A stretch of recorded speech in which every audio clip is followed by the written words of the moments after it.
What will happen when Keke Palmer gains temporary sole custody of her infant son Leo? A legal expert describes, after a judge decided to give Keke Palmer temporary sole custody of their 8-month-old son Leo and a temporary restraining order against Darius Jackson, Jackson is currently not allowed to be within 100 yards of either of them. Jackson is prohibited from seeing his son according to the temporary restraining order, and a hearing to decide how to proceed with the interim arrangement is scheduled for December 5th. What takes place next? David Glass, a family law attorney in California who is unrelated to the case, was interviewed by People. Palmer filed a declaration along with his request for a TRO in which the Nope star claimed to have been the victim of multiple incidents of physical violence. The filing also included screenshots of what appeared to be security footage showing a man hitting a woman over a sofa. Palmer further claimed that during a 2-year period, Jackson repeatedly mistreated her. According to Glass, domestic violence restraining orders are almost always granted, almost regardless of what the allegations are, as long as there's some sort of allegation of abuse. They normally last 3 to 3.5 weeks, and the parent making the allegations will usually get sole custody, both legal and physical, the court says. Glass notes that although Jackson's attorney might attempt to challenge the visitation ban prior to the court hearing in early December, it is unlikely to succeed in Los Angeles County. "It's never worked for me," he claims. "You will not be allowed to present your side of the story in court until after 3.5 weeks have passed." Furthermore, he claims that the Los Angeles County court system really frowns upon such emergency measures, particularly if the court has already rendered a decision that was solely based on Keke's allegations, even though it was a biased ruling.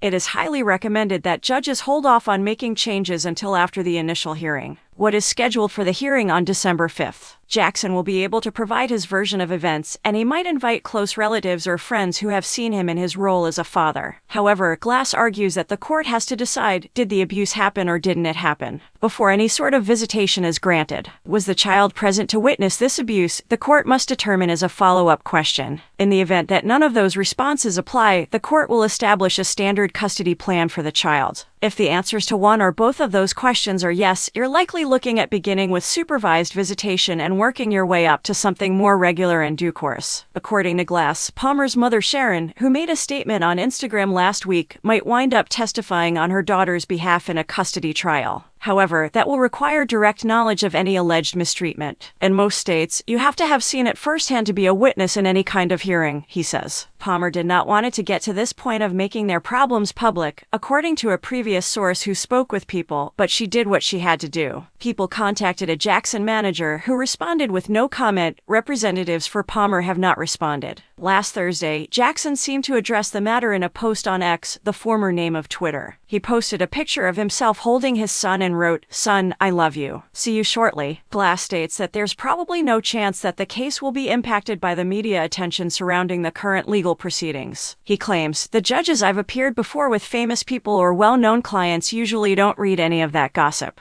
They focus just on what's in the pleadings themselves."